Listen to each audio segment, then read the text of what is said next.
Souvent, on me demande si j'ai de la colère envers l'Église. Je ne sais pas très bien répondre à cette question, en fait.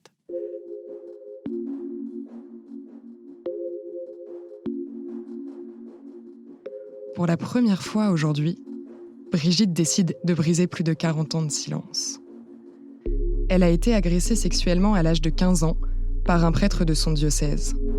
Ce dernier a abusé d'elle pendant plusieurs années et a également fait d'autres victimes. Elle préfère ne pas révéler l'identité de son agresseur, mort depuis les faits. Mais cela n'a pas empêché Brigitte de consacrer toute sa vie à l'Église catholique.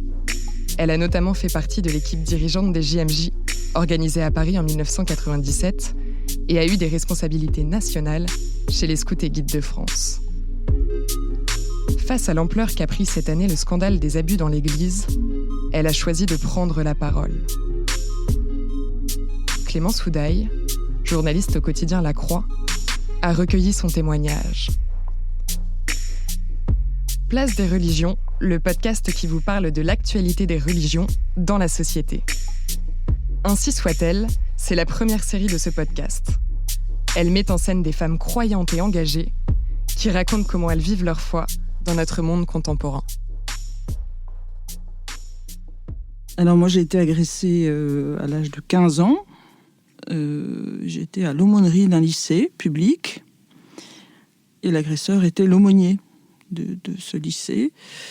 Donc on est dans les années 75.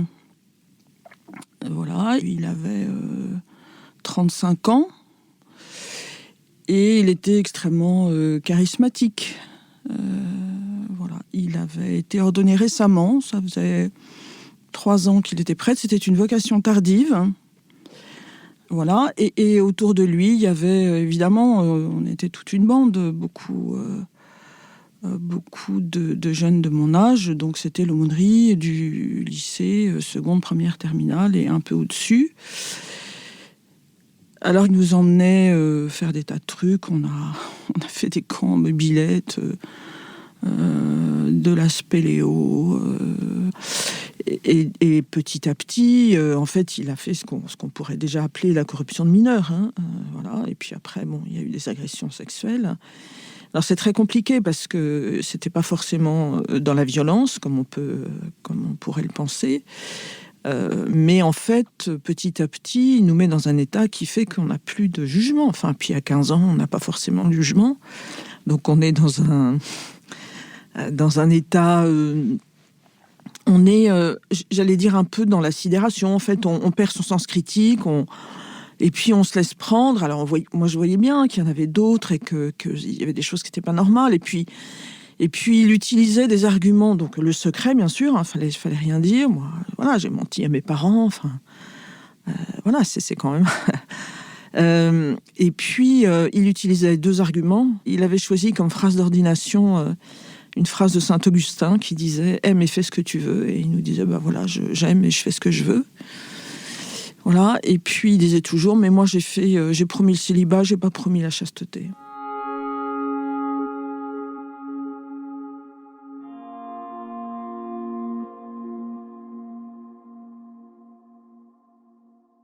Les gens se rendaient compte qu'il y avait des choses qui n'étaient pas posées, mais je pense que personne n'osait ou ne voulait ou n'osait dire quoi que ce soit. Le seul qui est intervenu, c'est que j'en ai parlé avec un moine dans une abbaye dans laquelle j'allais, mais plusieurs, j'étais pas ado, j'étais déjà majeure à ce moment-là, et on a pris la décision ensemble qu'il aille informer les autorités. Donc il est venu voir le curé de la paroisse dans laquelle on était et le vicaire général. Le premier lui a dit « Ah bah oui, j'avais bien vu qu'il y avait des choses qui n'étaient pas posées, mais je ne savais pas trop. » Bon. Et le vicaire général a dit « Oh bah oui, mais comment voulez-vous que je déplace un prêtre qui réussit avec les jeunes ?» Voilà. Des années plus tard, quand j'ai rencontré la cellule d'écoute de mon diocèse, j'ai parlé de ça, puisque pour moi c'était un élément important, et on m'a dit qu'il n'y avait rien dans son dossier. Voilà, ça veut dire que on n'a pas reporté cette conversation, rien. Bon, il se trouve que cet agresseur est mort assez rapidement après, et que voilà, du coup, ces choses-là se sont enfouies. On avait l'esprit entre guillemets un peu tranquille parce que on avait prévenu. Moi, je pensais que ça avait fait de l'effet, quoi. Puis comme il était mort, on n'a pas continué. Voilà. Et puis chacun est reparti avec sa vie et essayer de se reconstruire derrière, quoi. Ma vie personnelle et professionnelle, elle a été marquée par le service de l'Évangile.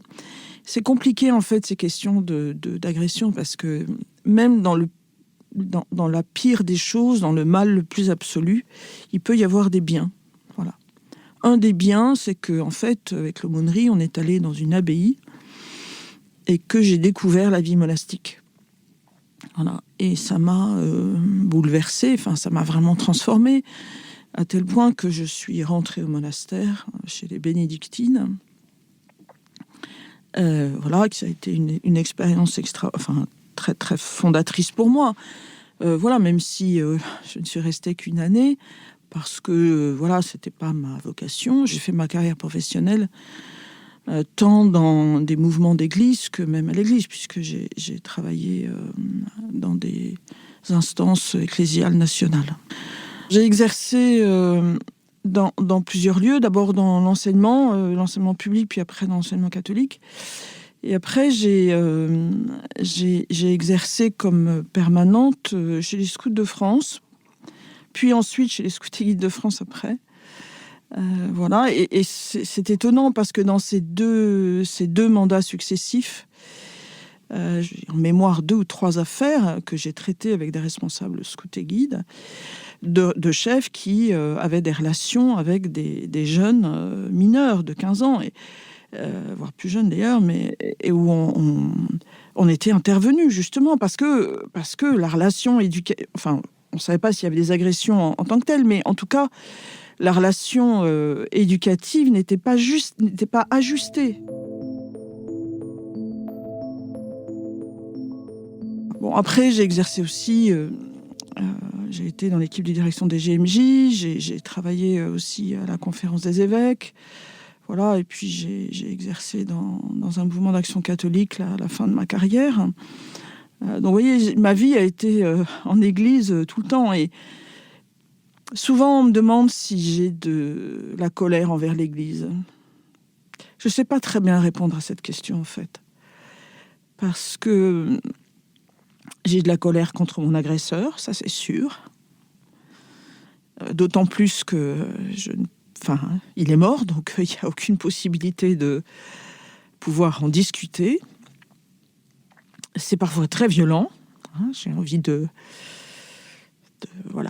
d'avoir des gestes violents à son égard.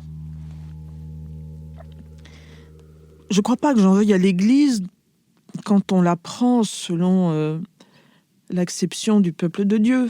Parce que l'Église, c'est nous. L'Église, c'est celle qui me donne le Christ. Donc, voilà. Après, j'en veux.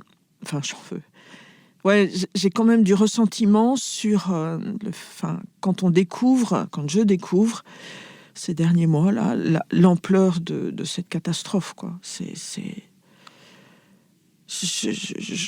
sais pas quoi vous dire parce que c'est tellement indicible. Comment a-t-on pu laisser faire des choses comme ça? C'est d'abord les faire, ça c'est une première chose. Et deuxième chose, c'est de laisser faire. Et plus j'avance et plus je vois qu'on savait. Voilà, ça c'est incompréhensible. Et ce qui me met très en colère, c'est les réactions aujourd'hui des gens qui sont dans le déni, qui ne reconnaissent pas que ça s'est passé, qui ne réagissent pas. Moi, j'ai entendu des paroles absolument terribles de femmes qui portaient plainte contre des prêtres pour viol aujourd'hui, et pour lesquels les supérieurs disaient oui, mais c'est parce qu'elle l'a séduit. Et aujourd'hui, c'est compliqué, parce que d'abord, parler, c'est pas toujours simple. Voilà, moi, ma famille n'est pas au courant, donc c'est une vraie question. Je pense que des gens vont découvrir en entendant ce que je suis en train de dire.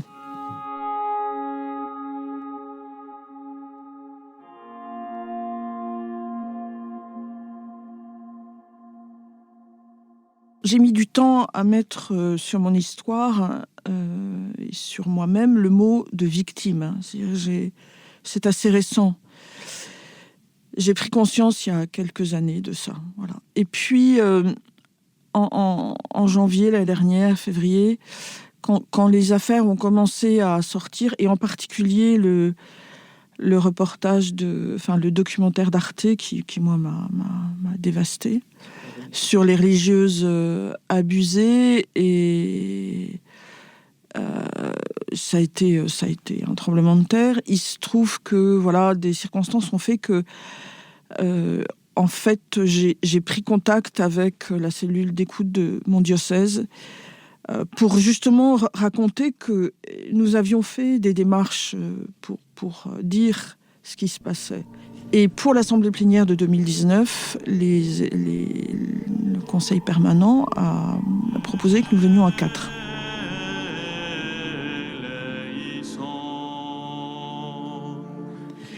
J'ai été dans les 4. Ça a été compliqué parce que, imaginez-vous, moi j'ai travaillé pendant très longtemps en église. Je connais beaucoup d'évêques. Certains m'appellent par leur prénom, mon prénom. Enfin voilà, on se connaît bien. Mais j'ai jamais parlé. Et là, j'ai dû faire un gros effort pour me présenter à l'Assemblée. Et dire par ma présence que j'étais victime. Moi, j'ai constaté quand même que beaucoup d'évêques sont dans la sidération un peu. Ils savent plus très bien. La boue est telle que ça remonte tout le temps, quoi. Et je pense que c'est aussi compliqué pour eux, mais comme c'est compliqué pour nous, comme c'est compliqué pour des prêtres, comme c'est compliqué pour des chrétiens, et c'est pour ça que je pense que c'est ensemble qu'il faut extirper ce mal. Il faut faire la vérité. Ça va encore nous faire mal tous.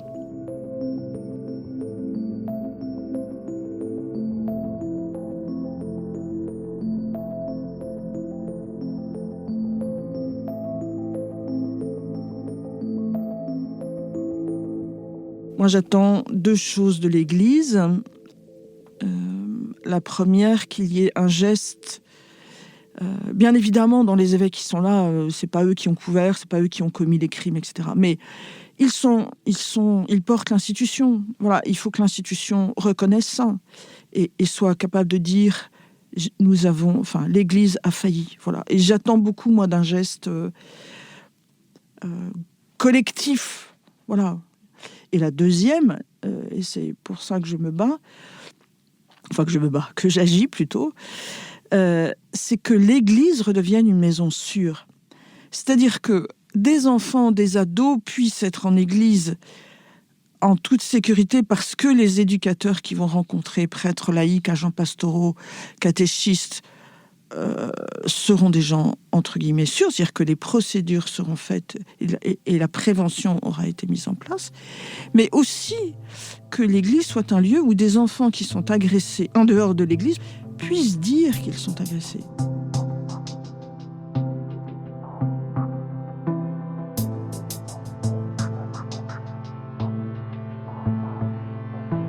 Pour en savoir davantage sur les victimes de pédophilie dans l'Église, retrouvez une sélection d'articles de La Croix dans le texte de description qui accompagne cet épisode. Ainsi soit-elle, la première série du podcast Place des religions. À écouter toutes les 2 semaines sur l'ensemble des plateformes, le site et l'appli La Croix.